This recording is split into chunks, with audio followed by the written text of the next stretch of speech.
approximately 40 terabytes of discovery in this case. Moreover, in order to obtain the transcripts from a grand jury investigation, counsel has to file a motion. She knows the way the system works. I'm not able to gather those. They have to be provided after the court orders them released because it was an investigation. Second of all, if counsel plans on going to a preliminary hearing within the 10 days, it is unlikely that there will be very much discovery provided within that period, given the voluminous nature and how long it's going to take to copy onto drives. In addition to that, the coroner's report was sealed in this case in order to prevent it from hampering. How much darkness can a person hide before the truth finally catches up? What kind of evidence turns an already horrifying case into something even investigators struggle to process? And when disturbing messages begin surfacing alongside shocking courtroom testimony, are they revealing what really happened, or only part of a much bigger story? For days, prosecutors, detectives, forensic experts, and witnesses have uncovered one disturbing detail after another in the case surrounding D4VD and the death of Celeste. But the biggest mistake is looking at each revelation on its own. The real picture only emerges when every message, every piece of forensic evidence, and every moment inside that courtroom is connected in the order it unfolded. Today, I'm going to show you exactly how those shocking new details fit together, why the newly revealed messages have become one of the most talked about parts of this case, and which evidence may have changed everything.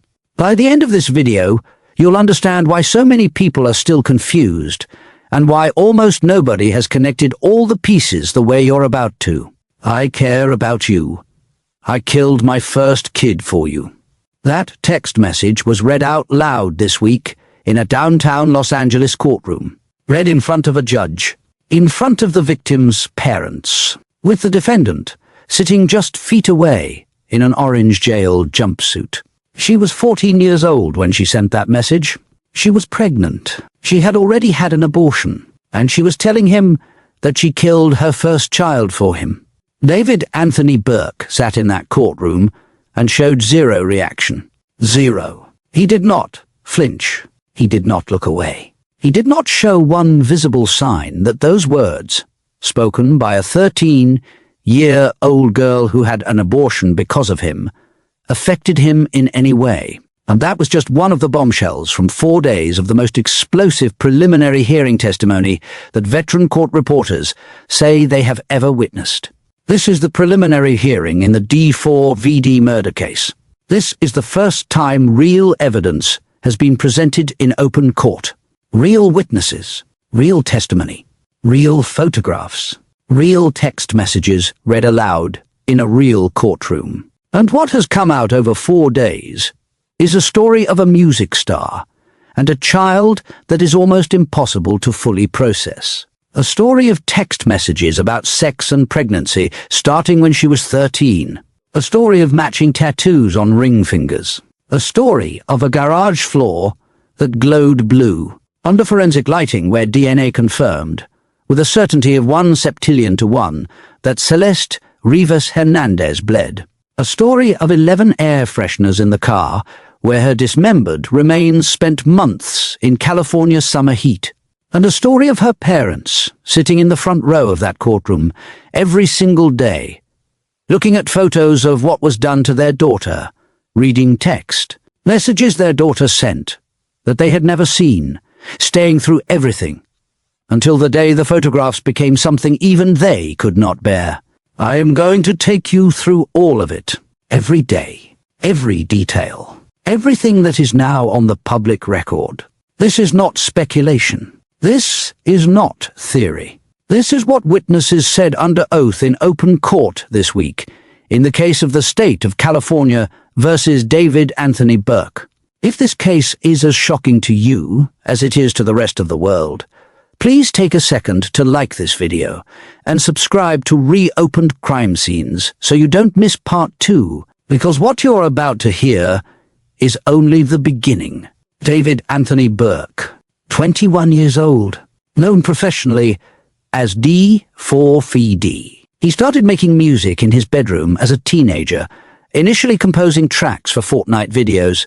In 2022, his song Romantic Homicide went viral and earned hundreds of millions of streams.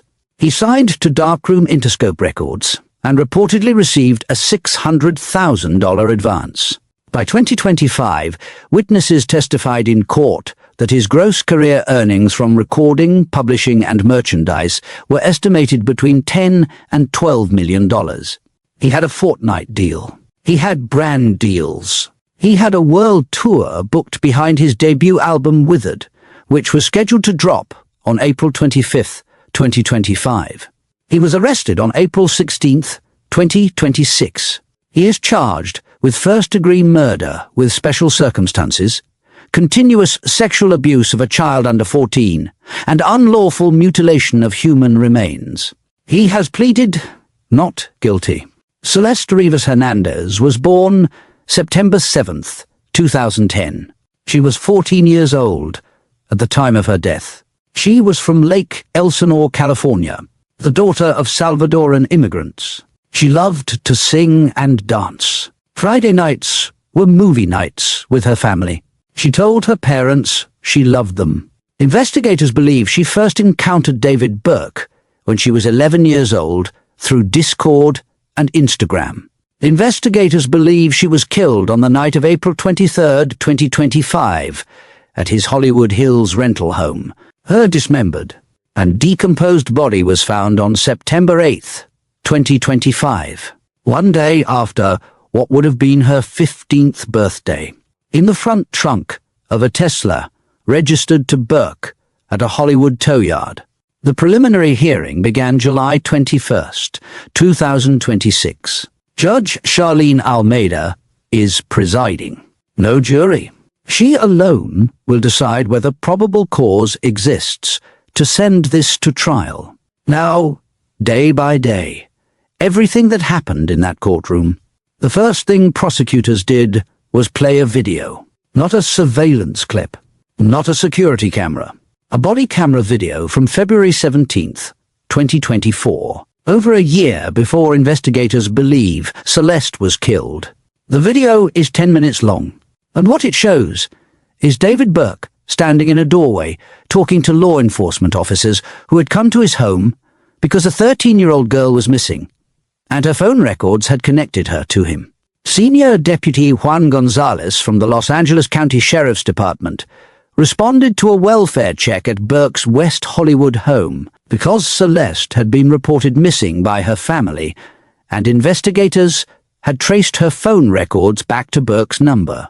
Burke opens the door. He talks, and he lies, in his own voice, on camera. He says this: "She told me she was 18. Everybody's telling me she was 13. That is what he said to a law enforcement officer, after what investigators say were months of a sexual relationship with a child. After what the text messages on his phone, texts going back to when she was 11 years old, would later reveal. She told me she was 18. The deputy also noted in testimony that Burke showed zero reaction and remained nonchalant throughout the encounter. No Bilium anxiety, no concern, no visible awareness that he was in any kind of trouble. Burke told the deputy he had only met Celeste once in person at the beach after meeting her on social media. He said he had last communicated with her a few days earlier. He said he had no idea where she was, and then he showed the deputy her yearbook photo from his phone.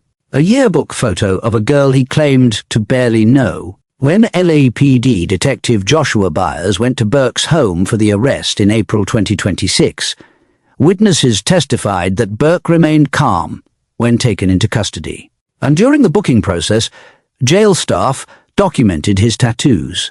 Burke had a tattoo of the name Celeste on his left ring finger in faint red ink. Law enforcement had not previously identified this tattoo before the arrest. He also had a tattoo reading sh on his right index finger and a religious symbol on his right palm. Celeste had matching tattoos. She had a tattoo reading sh on her finger, and she had a tattoo with his name on her ring finger. The finger investigators say he cut off her hand after killing her and dismembering her body to remove the evidence of his name from her. They had matching tattoos. Ring finger to ring finger. His name on her hand. Her name on his hand. He cut her finger off to remove his name from her body. But he still had her name on his when he walked into that jail. When Burke's booking photos were shown in court, the tattoo of Celeste's name was visible in faint red ink on his ring finger. He sat in that courtroom with Celeste's name tattooed on his finger, showing no reaction at all. Prosecutors also used day one to establish Burke's finances. Witnesses testified that Burke earned more than $7 million from his record deal before his arrest. His former financial point person at management firm Mogul Vision estimated total gross career earnings of between $10 million and $11.5 million from recording, publishing, and merchandise between 2023 and 2025. That number, $10 to $12 million. That is the number prosecutors say Celeste was threatening to destroy when she told him she was going to expose their relationship. His album Withered was dropping in 48 hours. His world tour was starting in a matter of months. His entire financial future was sitting right there. And a 14-year-old girl who was already on missing person posters was threatening to blow all of it up. Celeste's parents sat in the front row for all of day one. They attended the entire day. They did not look away when the graphic evidence photos were displayed. Day two focused on what investigators found at Burke's Hollywood Hills rental home and inside the Tesla. And this is where the physical evidence picture started to become overwhelming. LAPD criminalist Lauren Wallace took the stand and testified about what she found when she went to the garage of Burke's Hollywood Hills home after executing a search warrant in September 2025. She found rubber floor mats with apparent bloodstains, a rowing machine with apparent bloodstains, a green tarp with apparent bloodstains, and a Tesla charger plug with apparent bloodstains. She used Blue Star, a luminol-based reagent, to test those items. Prosecutors showed the court a photograph of the garage floor mats, glowing a vivid blue under the reagent. The blue glow from Blue Star indicates a positive reaction to the presence of iron. The iron in blood's hemoglobin causes this reaction. In the context of a garage where investigators were looking for evidence of a dismemberment, that glowing blue mat is a significant image, and prosecutors let it sit on the courtroom screen. Also found in the garage was a blue inflatable kiddie pool. It had what investigators described as multiple linear cuts through the plastic. The kind of cuts you would not accidentally make in an inflatable pool, consistent with saw blades passing through it. The prosecution's theory, established through multiple witnesses over multiple days, is that the pool was placed on the garage floor to contain blood during the dismemberment, and that pieces of that pool ended up embedded inside Celeste's own body tissue when it was used. Defense attorney Blair Burke challenged several things on cross-examination. She established that none of the reddish stains could be conclusively identified as blood based solely on field examination. Wallace acknowledged this. She asked why the cadaver bag was not preserved as evidence, and she pointed out that investigators photographed a dryer sheet found inside the inflatable pool and then left it there, did not collect it as evidence. Each of these points is small on its own. Taken together, Burke is building a case that the investigation had gaps, and at trial, gaps become reasonable doubt. Day two also brought testimony about the 11 air fresheners found inside the Tesla. 11 in the car, where Celeste's decomposing remains had been stored for months in California summer heat. The medical examiner would later testify that the smell of Celeste's body was so strong it was noticeable before investigators even reached the autopsy room. And in the car where she was stored, 11 air fresheners. That is not someone who did not notice the smell. That is someone who was trying to cover it. Day three brought what may be the single most scientifically decisive piece of evidence presented at this entire hearing. LAPD criminalist Samantha Tosh took the stand and testified about the laboratory analysis performed on the blood samples collected from Burke's garage. The same samples from the rubber floor mats, the rowing machine, the green tarp, and the Tesla charger plug that Lauren Wallace had flagged as possibly containing blood. Tosh testified that the DNA from those samples was 1 septillion times more likely to have come from Celeste Rivas Hernandez than from an unknown individual. 1 septillion. For anyone who needs that written out, it is the number 1 followed by 24 zeros. 1,000 million million million million. That is the statistical certainty with which forensic DNA analysts can say this DNA is from Celeste. Not probably.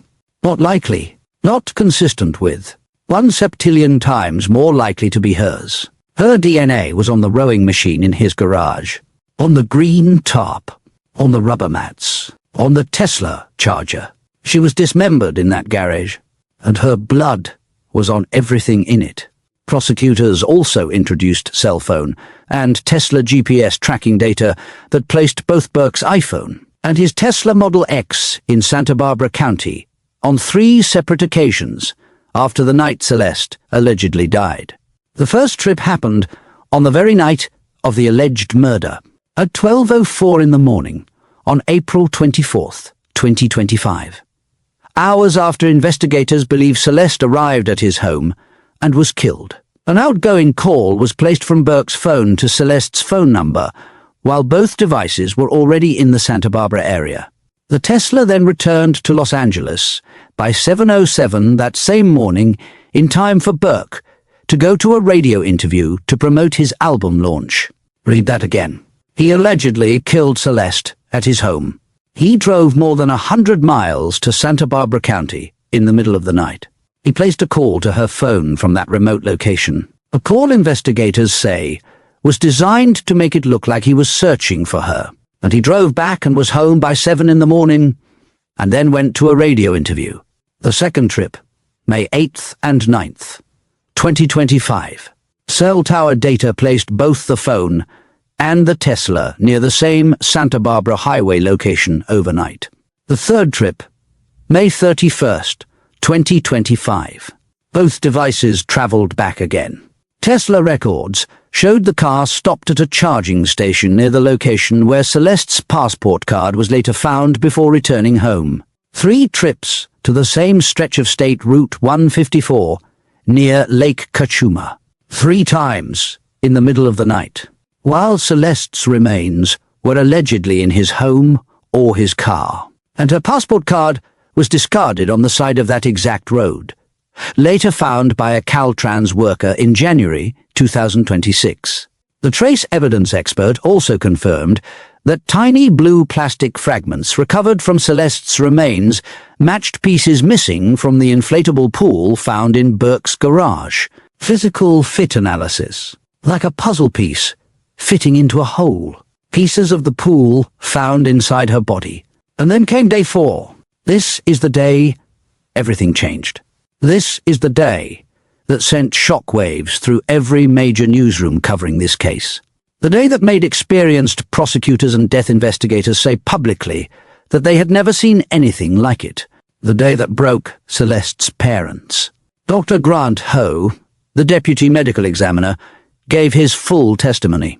Dr. Ho testified that Celeste's body was markedly decomposed when she was examined. At the time of autopsy, she weighed only 71 pounds, not her living weight. The weight of what remained of her after months of advanced decomposition inside a car trunk in a California summer. She was identified through dental records because she was so decomposed. She was still wearing braces. A retainer wire was still behind her teeth when she was found. A 14-year-old girl's retainer wire still in her mouth. Dr. Ho identified 2 penetrating wounds.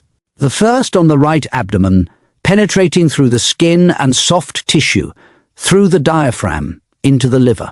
Approximately 3/4 of an inch in length on the surface, and 1.5 inches deep. Smooth edges consistent with a sharp force injury, a knife. The second, on the left chest, affecting the rib space. Also smooth edges. Also consistent with a sharp force injury. Dr. Ho was asked directly how long would it take someone to die from the left chest injury. His answer was one word: minutes. She had approximately 5 liters of blood in her body, though as a 14-year-old she would have had less. Minutes. She did not die instantly. She was stabbed, and she bled out while he stood there. And he did not call 911. He did not take her to a hospital. He did not try to save her. He watched. The manner of death was confirmed as homicide. The cause of death was confirmed as multiple penetrating injuries. The dismemberment was described. 2 sites. One below the thigh, and one by the knee. Cut surfaces flat and clean, consistent with a power tool, a saw. The ring finger and pinky finger on her left hand showed a similarly clean-cut surface. Blue plastic fragments were found embedded in her knee. Those fragments came from the pool in the garage. And then Detective Corey Frell took the stand and walked the court through the contents of David Burke's phone. The earliest communication found between Burke and Celeste on his phone was dated August 8, 2022. She was 11 years old. The latest was April 23rd, 2025. The night investigators believe she was killed. In between those 2 dates, almost 3 years of communications, text messages, describing sexual plans, how they would meet, when they would meet, transportation arrangements between Lake Elsinore and his home, all from November 2023 through March 2025, when she was 13 going on 14. Celeste texting that she was manifesting her period because she did not want kids. 11 years old when it started. 14 years old when it ended. 3 years of messages that prosecutors say show a pattern of grooming, manipulation, and abuse. Messages her parents had never seen until they were read aloud in that courtroom. The preliminary hearing is expected to conclude next week. Judge Almeida will decide whether there is probable cause to send this case to trial. Based on the evidence presented over these 4 days, that decision seems all but certain. But this is only part 1. The phone records aren't finished. The defense hasn't presented its full case. And the question of how Celeste's body ended up in that tow yard, how it took 5 months to find her, and what Burke did during those 5 months while her remains were hidden, those answers are still coming. If you want to see part 2 and stay updated on this case as it develops, please subscribe to Reopened Crime Scenes and turn on notifications. This is a story that demands to be told, and Celeste Rivas Hernandez deserves to have her story heard. 8:40 p.m. That is when the Uber was sent. 10:10 p.m. That is when she arrived at his door. And within 20 minutes of walking into that house, Celeste Rivas Hernandez was dead. This is part 2. The text messages that were read aloud in that courtroom, over 4 days of testimony, painted a picture of something far beyond what most people could have imagined. Messages about tracking her cycle. Messages about abortion appointments. Messages where Burke asked when she was going to get it done. Celeste saying 2 days. Burke asking if the baby was his. Celeste saying of course it is. Burke texting that he was sorry for putting her through this. Celeste saying they both were not able to take care of it. Burke saying I love you. Burke telling her she was so much stronger than him, and then asking again, when are you going to get it done? In June 2024, Celeste asked Burke what would happen if the first abortion did not work. He told her it did, because she got her period after. In August 2024, Burke texted, let this last abortion be the last one. If it ends up being twins, cool, because we want 2 kids. We have a clear vision for how we want to build the family. 2 kids, a family, a clear vision. He was 20 years old. She was 13. He was telling a 13-year-old child that they had a clear vision for building a family together. August 30th, 2024. Celeste texted him, "I care about you. I killed my first kid for you." That text was read out loud in that courtroom in front of a judge, in front of Celeste's parents, with David Anthony Burke sitting feet away showing no reaction at all. "I care about you. I killed my first kid for you." He responded, "I cannot change it, but I can change the way our next child goes." On September 7th, 2024, Celeste's 14th birthday, she texted him, "I am a little scared. I have not gotten pregnant in a minute, and we have sex a lot." Text messages about an abortion gift. Burke told her he would get her something to make her feel better after the abortion. She asked for a Balenciaga hourglass purse. An abortion gift for a 13-year-old girl. Text messages acknowledging missing person posters of Celeste. Burke had seen them. He knew her family was looking for her. He knew she was missing. He kept contacting her. He kept making plans with her. He kept having sex with her. Text messages about getting on planes together without problems from the authorities. His phrase, not wanting the cops interfering with their ability to be together. Text messages about a trip to London and then to Texas to visit his family. He bought the tickets. He paid for the trip. He took a missing 14-year-old girl to London and then to Texas to meet his family. And then the final text entered into evidence. March 15th, 2025. 5 weeks before investigators believe she was killed. Celeste's last message in the evidence reviewed by the court. "All we do is have sex and just hang out. Man, I want more than that for myself.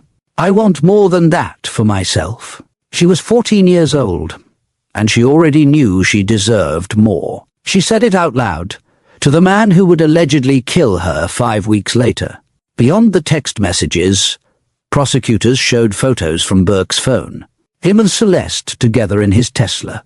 Selfies, photos of them kissing in bed. And then photographs and videos of a sexual nature that could not be displayed in the courtroom. Due to cybercrimes protocols, dozens and dozens of images of Celeste at 13 and 14 years old. Celeste's parents, who had attended portions of all 4 days of testimony, left the courtroom during the portion of testimony covering the sexual photographs. They had stayed through the autopsy. They had stayed through the dismemberment testimony. They had stayed through 3 days of graphic forensic evidence. The sexual photographs of their daughter were the breaking point. Burke showed no reaction to any of it. At no point during any of the 4 days of testimony. Not the autopsy photos. Not the dismemberment evidence. Not the tattoo testimony. Not the text messages about abortions. Not the photographs from his phone. Did David Anthony Burke show a visible emotional reaction? Now let me talk about what the defense is doing. Because Blair Burke is one of the most experienced criminal defense attorneys in the country, and she has built a strategy on 3 main pillars. The first pillar is medical uncertainty. She got Dr. Ho to acknowledge that he cannot determine who wielded the weapon that caused the penetrating injuries. She got him to say he cannot rule out self-infliction based on the autopsy alone. She got him to confirm he cannot determine if there was a struggle before death. None of these concessions change the conclusions of the autopsy. Manner of death is homicide. Cause of death is multiple penetrating injuries. But they create space for the defense to argue at trial that Burke, being the killer, has not been proven beyond a reasonable doubt. The second pillar is evidence collection gaps. The cadaver bag not being preserved. The dryer sheet left in the pool and not collected. The field testing that could not conclusively identify blood. These are points that a defense attorney uses at trial to say the investigation was not thorough enough. The third pillar is raising questions about who else was in and around that property. Other people had access. Other people had knowledge. And the prosecution has not conclusively eliminated other suspects. But when former federal prosecutor Niema Ramani was asked after day 4 whether the defense can survive this, he was direct. He said David is done. He said the text message, "I killed my first kid for you," was one of the most powerful pieces of evidence he had encountered in 25 years of criminal law. The family's attorney said the defense has not yet been able to poke a hole in any of the prosecution's evidence. But beyond the legal strategy, beyond what happens at trial, there are 2 details from this case that tell you everything you need to know. 2 symbols. 2 pieces of evidence that are not just forensic proof. They are windows into exactly who David Burke is and what Celeste meant to him. The first is on his finger. They had matching tattoos, both of them, on their ring fingers. She had a tattoo on her ring finger with his name. He had a tattoo on his left ring finger with her name, Celeste, written in faint red ink. Confirmed by the jail, booking photographs taken on the night of his arrest. Confirmed in testimony in open court. His name on her hand. Her name on his hand. The prosecution's theory, which is now supported by evidence in this hearing, is that after killing Celeste, Burke cut off her ring finger and her pinky finger from her left hand, specifically to remove the tattoo of his name from her body, to sever the physical evidence that connected her to him. Those 2 fingers have never been found. He destroyed the evidence of her love for him on her body. But here is what he did not do. He did not remove her name from his own finger. When LAPD arrived to arrest him on April 16, 2006, the tattoo of Celeste's name was still on his left ring finger. Still there, in red ink. Faint, but visible. Jail staff documented it during the booking process. Photographs were taken, and those photographs were displayed in open court this week, alongside photographs of Celeste's severed hand with her fingers missing. He cut off her fingers, so nobody would see his name. But he still had her name on his own hand when they arrested him for killing her. Think about what that tells you about his state of mind, about the relationship, about what she meant to him, or did not mean to him. He was meticulous enough to remove his name from her body, but he kept her name on his. A year later, still there. The second symbol is in his car. 11 air fresheners were found inside the Tesla. Let me give you context for that number. The medical examiner testified this week that the smell of Celeste's decomposing body was so strong it was detectable before investigators even reached the autopsy room. The tow yard manager called law enforcement because the smell, coming from the front trunk of the Tesla, was overwhelming, and flies were swarming around it. A body decomposing in a sealed car trunk in California summer heat, temperatures that can reach over 100 degrees, generates a smell that people who have experienced it describe as unlike anything else. Investigators who have worked decomposition scenes say it stays with you. It does not go away from memory. And it is not subtle, it is overwhelming. Burke left Celeste's remains in that Tesla through the California summer. He parked the car on a residential street 400 feet from his house. He went on tour. He performed on stage at concerts across the country.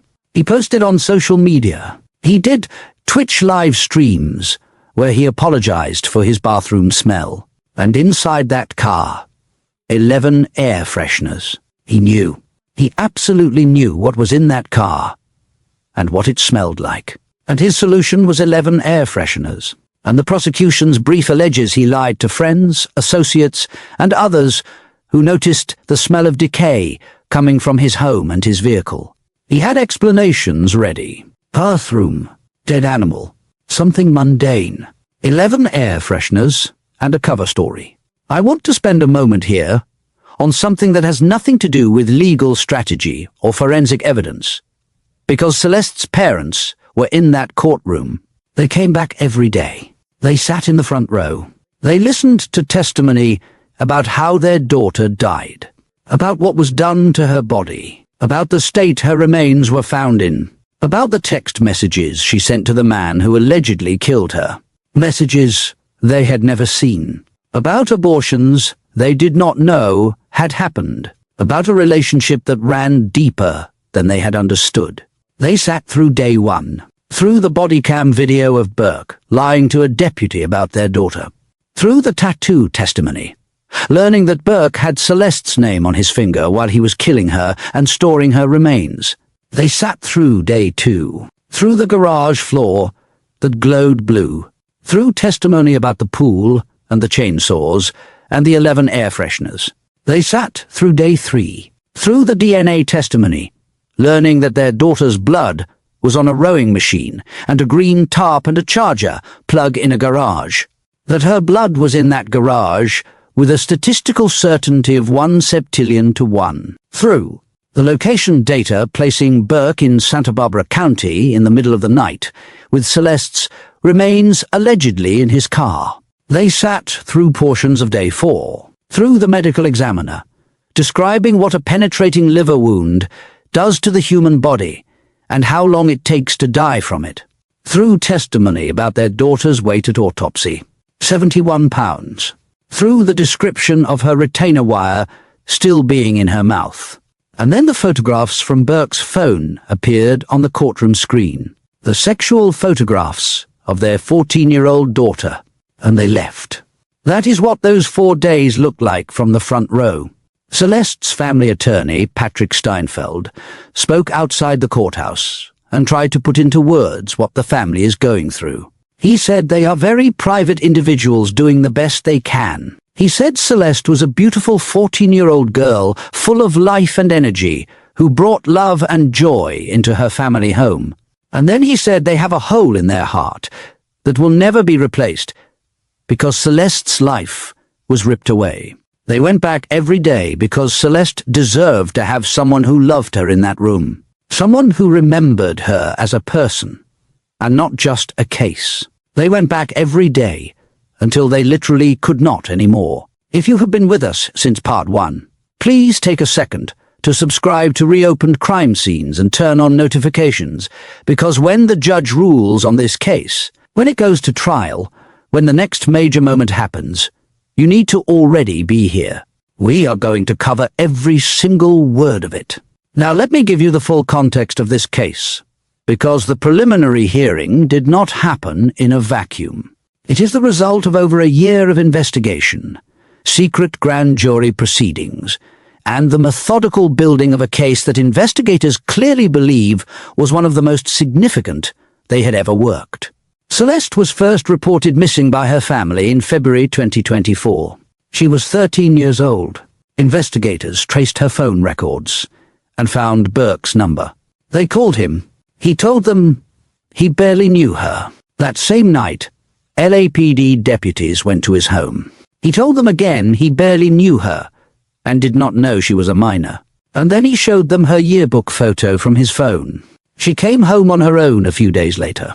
Her parents took her phone, and here is what Burke did next. He drove 80 miles to Lake Elsinore. He found a classmate of Celeste's at her junior high school, and he paid that classmate $1,000 in cash to give Celeste a new phone he had purchased so they could keep talking. He was told by law enforcement she was 13, and he drove to her school and paid a child to smuggle a new phone to her. She was reported missing again in April 2024, and in the weeks and months that followed, she traveled with him to Las Vegas, to London, to Texas to meet his family. Photos of her backstage at his concerts, photos of them together. All while her family had missing person posters up in Lake Elsinore. And then in late 2024 and early 2025, the relationship began to fracture. She told him she wanted more for herself. She was jealous of other girls. She was angry about how he treated her. She threatened to go public. And in January 2025, she told her best friend she was pregnant and was going to run away to David's. April 2003, 2025.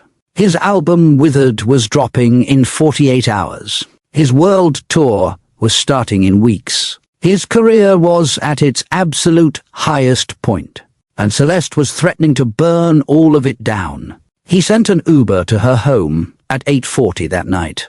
She rode 80 miles and arrived at his door at 10:10. She was dead within 20 minutes. He drove to Santa Barbara County. He came back. He went to a radio interview. His album dropped. His tour started. And for months, while he performed and toured and live-streamed, Celeste's dismembered remains sat in the front trunk of a Tesla parked 400 feet from his house. The investigation that followed involved approximately 54 to 55 search warrants, grand jury proceedings that met on 17 separate days, subpoenas to his family, the arrest of his friend Neil Langston in Montana for failing to appear as a grand jury witness, the testimony of his management team. And on April 16th, 2026, almost exactly 1 year after the night Celeste allegedly died, LAPD arrested David Anthony Burke. He has been held without bail since. When the preliminary hearing concludes, Judge Charlene Almeida will rule on whether there is sufficient probable cause to send this case to trial. Most legal observers believe the judge will find probable cause, and this will proceed to trial. Los Angeles County District Attorney Nathan Hochman said, during a court recess this week, that prosecutors have not ruled out seeking the death penalty. Capital punishment remains a possible sentence in this case. The special circumstances allegations, lying in wait, murder for financial gain, murder of a witness if proven, make Burke eligible for either life in prison without the possibility of parole or the death penalty. Burke's defense team has maintained from the beginning that the actual evidence will show David Burke did not murder Celeste and was not the cause of her death. That position has not changed.